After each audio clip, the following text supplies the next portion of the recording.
Okay, so this section of our work, we're going to be talking about the New England colonies. And they were started first by the Puritans and the Pilgrims, and so we'll talk about them first. England as a whole was a Protestant Christian country. Now, Catholics are Christian too, but Protestants are a different group of Christians. And the specific type of Protestantism that England practiced was Anglicanism. They still do. They still are considered the Church of England or the Anglican Church. Some people in those days disagreed with how the church was behaving, and those people wanted to break off from the church, and they were called Puritans. They wanted to reform the church, and they wanted to set up their own church, and that was not acceptable to the rest of the people there. So the Puritans got their names because they wanted to purify the church practices, to make them go back to the way they thought they should be. They felt that people had gotten too far away from the way the original church worshiping should have been done. Now, these people were persecuted and mistreated, and so they fled and left and went to the Netherlands. And from there, they petitioned the Virginia Company. They asked for a land grant to go. You know, by then, news of the Jamestown colony had spread, and they felt like, well, they would like to try that too. And so they would go there, and the Virginia Company granted them land to go to North America. They felt like they would be safe there, even though in the Netherlands, they were very much welcomed and were able to practice their religion fairly freely there. They felt like they really weren't far enough away from some of the things that were going on in Europe and wanted to get away further. So the Pilgrims are a type of Puritan. You need to understand that is they were simply a pilgrim is someone who's making a religious trip, and they are simply Puritans, but they're a special group of Puritans. We call them Pilgrims. And their little ship is the Mayflower, and it was blown off course in 1620. So those are a couple dates you need to remember, and I try not to dwell too much on dates, but 1607, Jamestown, and 1620 was the Pilgrims and the Mayflower. And they settled in Plymouth, Massachusetts, which is really far north of where they belong. Now remember, they had gotten their land grant from the Virginia Company. They were supposed to land near Jamestown, Virginia. And they realized pretty quickly that they weren't where they belonged. And so they decided to write some rules for themselves, just like you might want to. I mean, their original land grant said they were supposed to be in Virginia, and the rules that applied to the Virginia Company, remember, they had set up their House of Burgesses and whatnot, and they were operating under the rules of England, but they were far away from that now, and they were not in that space of land, and so they thought they better set up their own rules, just like as if you were shipwrecked somewhere and you wanted to write some rules for yourself. That's what these people did, and that's what the Mayflower Compact was.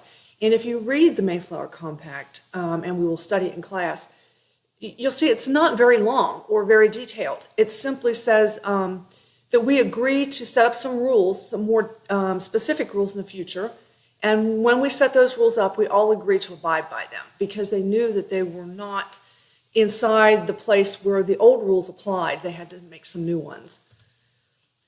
And they needed help.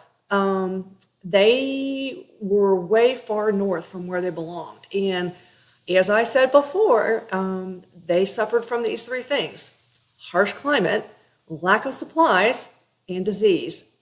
They weren't set up for the climate that they got dumped off in, and they felt they were prepared to be further south with a longer growing season and with the types of soil and the types of crops that would grow well in Virginia. Not Massachusetts. It's a whole different ball of wax when you're that far, much farther north. And so they appealed to the Native Americans. They did not make the same mistake that the Jamestown people made right off the bat. They didn't make enemies of the Native Americans. They worked alongside them. They traded with them. They made friends with them from the start. And so the Native Americans, such as Squanto and Samoset, taught these people. It wasn't like they were begging them for food. The Pilgrims didn't go asking the Native Americans to feed them. What they asked for was help to feed themselves. And so the Native Americans said, okay, well, we'll show you how to do that in this environment. And they had a good harvest. And yes, they celebrated that together. And that's where we get our Thanksgiving tradition, is because they had a good harvest and they felt like they were going to make it through the winter And so they had made new friends. They felt like it was going to be a success, and they had that celebration. And we still refer to that as Thanksgiving. Again, this is just a map showing you that they were 619 miles too far north. And the soil is completely different, and we will study that in great detail later on, the different types of soil, the different areas, the different types of things you can grow in those places. And so just a little map to kind of show you. All right, in 1629, now we're 9 years down the road, 1620, Massachusetts formed the Pilgrims. In 1629, a group of Puritans formed the Massachusetts Bay Company, and they got a charter from the king to form a colony actually north of Plymouth. And this guy, John Winthrop, takes 900 people to a place on purpose this time, not trying to find Virginia anymore. They're perfectly happy and they know how to make it in Massachusetts and they want to go there. And they found Massachusetts specifically. Now, at first, Winthrop and his wealthy friends, his empowered friends, make all the rules. But later they give rights to adult male church members and they can vote. And then later adult landowners who are male can vote. It's ironic that the Puritans had come to America to escape religious persecution, but really they did not welcome anyone into their areas or into their communities who were not of their thinking. They didn't welcome Jewish people, they didn't welcome Catholic people, they certainly weren't going to welcome other ways of thinking at all. They really just wanted Puritan people in that area.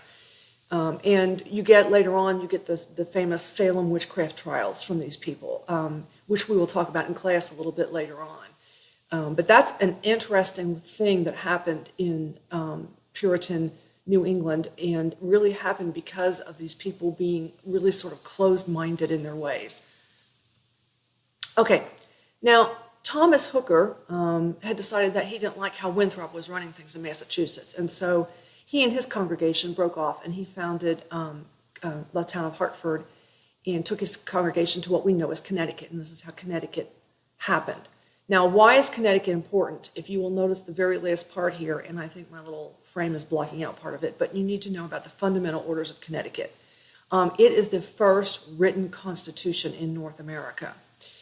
So the Mayflower Compact is not a constitution, okay? It doesn't specify any rules or anything like that. It just says, we're going to make some rules eventually, and when we do, we'll all agree to those.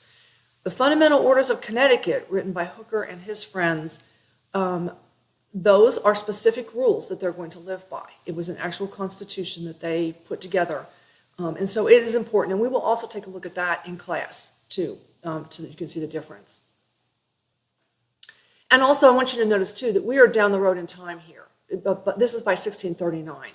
So this is almost 20 years later after Plymouth has been founded. So people here now are being successful. They're being successful in New England. They're being successful in Virginia. And later on, we will talk about the southern colonies. You'll see that they're being successful there, too.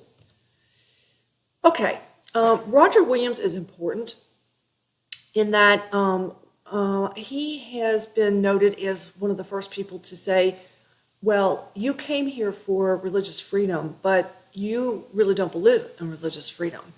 And so I'm going to establish a little place where things are really religious freedom, and we're going to call that Rhode Island. Because he really felt like this should be a place where you can go and actually practice your religion, where you can be Jewish, where you can be Catholic, where you can be other types of Protestantism, because I don't want you to think that all Protestants were Puritans, because they weren't. Puritanism was a specific kind of being Protestant, just like there's Baptists and Methodists and United Church of Christ and all different kinds of Protestants today. There were all different kinds of Protestants back in those days too. But if you were from England, you were Anglican. And, you know, you shouldn't be anything else. And if you came here from England and you should be up there with the Puritans, well, then the Puritans thought you should be Puritan and nothing else. Well, Roger Williams said, no, I'm going to make a little place where other people can do other things. And then in 1638, John Wheelwright followed that and found a place called Exeter, New Hampshire, and later became a colony. Okay, now, the New England colonies were very, very successful And they were successful in a harsh environment. It's not a good growing season. The soil is poor there, but the people worked very hard because their religion was the center of their life. And their religious beliefs were that God rewarded hard work, and their whole social life was centered around the church. Their cities were usually built on a square grid with the church built in the center. Sort of like you might think of if you learned in Texas history last year about how the Spanish missions were built with the church in the center and then everything outlying from that. This is similar to that. The churches were built in the center, the people's houses were built around the square around the outside, and then they had farming plots outside from that. The churches were also their social center, which isn't surprising because even today, if you are active in your church, there are things there. You go there and you meet friends. I mean, it's not just a religious thing for you. You go there and you have a youth group, or you might have movie night or something like that. It's not just a religious place for you if you're active in your church. So just like now, back then even more so, because there weren't any other social groups. That was your only social interaction, really. The church was the center of everything, basically, for them. But there were problems. And this is, it is a recurring theme. It is something that is continual. As soon as the Spanish, as soon as the English set foot here and we start interacting with Native Americans, we start moving onto their land. Often the interactions are good, just like with the Pilgrims at first, the interactions are good. But the fact is we are moving onto their land that they don't understand how we view ownership. The Native Americans don't have a concept of land ownership. They move across the land and use it as they see fit and then move again in a different place. But the English and the Spanish have this concept of land ownership, and the Native Americans don't get that. So a lot of times these relationships would start out pretty good, be pretty friendly. But then as more and more land was wanted by the white settlers, Native Americans would become upset and distrustful. And one of these Native American leaders by 1675, again, now look, we are way down the road in time here. So we've moved from 1607, Jamestown, 1620, Plymouth. Now we're down the road to 1675. We're generations down the road at this point. But by 1675, this Native American leader, Metacomet, had had enough of the white people coming onto his land. Now, I have never seen this particular uprising or this particular Native American leader tested as far as the STAR test is concerned, but I think it's worth noting that it is the first Native American uprising against the white settlers that we have a record of in New England. They knew him as King Philip, and he enlisted the help of some surrounding tribes to rise up against the white settlers. And this war raged on for about 14 months.